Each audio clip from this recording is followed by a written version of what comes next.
Yun mga kayahay, isang masaganang araw po sa inyong lahat. Nandito ulit tayo sa quarry. Ayan, at binalikan ko yung spot ko mga kayahay kung saan ako nakahuli ng 4 na kilo. So dito na po ako. Ayan, marami po tayong kasama ngayon. Si Boss Charlie at ang kanyang bayaw, ang aking bayaw at si Pare Christian mga kayahay. May kanya-kanya kaming spot. So ayan, tingnan natin mamayang hapon kung sino ang pinakamarami. Alright mga kayahay, enjoy lang ang panonood. Okay, subscribe. Pare ko Christian nandito. Ito yung spot niya mga kayahay. Kangkungan.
Mga kayahay.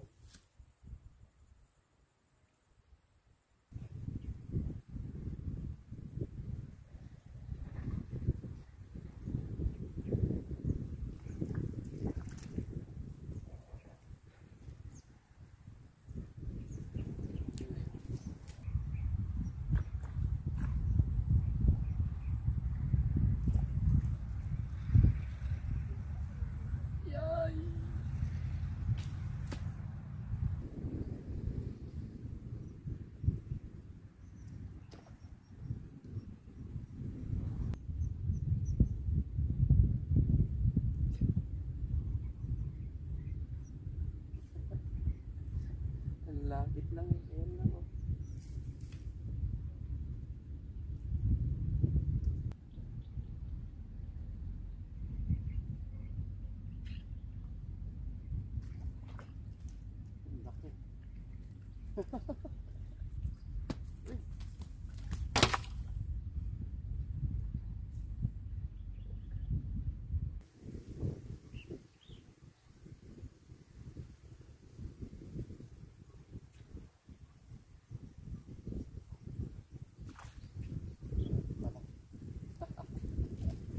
Alam ko maliliit.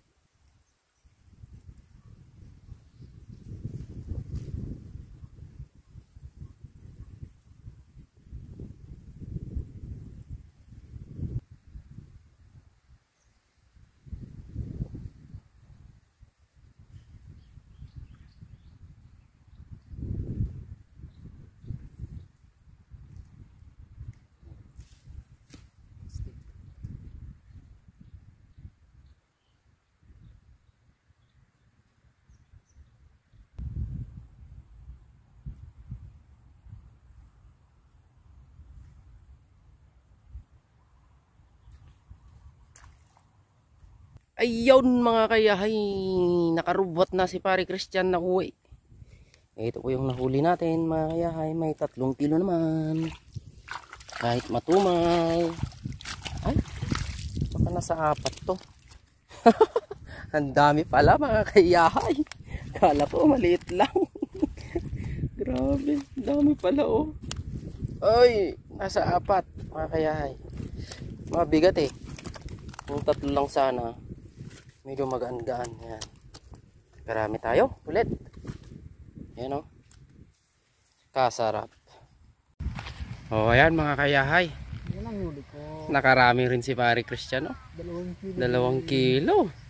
Grabe. Yan naman po si Bayaw mga kayahay. Tignan natin yung huli niya. Kung sino pinakamarami. Hapaw! Nasa ilang kilo kaya yan? Oh, malalaki oh. Malalaki. Nasa 2 no? 2 kilo lang. 2 mahigit yan. Marami-rami rin yun. Malalaki pa. So yung mga kasamaan naman natin na taga Victoria. Tignan natin kung marami silang nahuli. Ayan. Apaw. Nasa 2 kilo rin yan, Brad. Oh, yung bayaw ni Charlie Madiskarte. Yan po. Asan na si Charlie? Ayan. Wala pa rin guys. Oh, pero bakit ka liga? At least dalat talay oh. Wala oh. Undefeated pa rin si Undefeated. Kayahay. Yan lang ang nakayanan. May 2 kilo rin mga kayahay. Yan. Okay na rin pang ulam. Bukas ulit. Ayan, bukas ulit mga kayahay. Bye-bye. See you.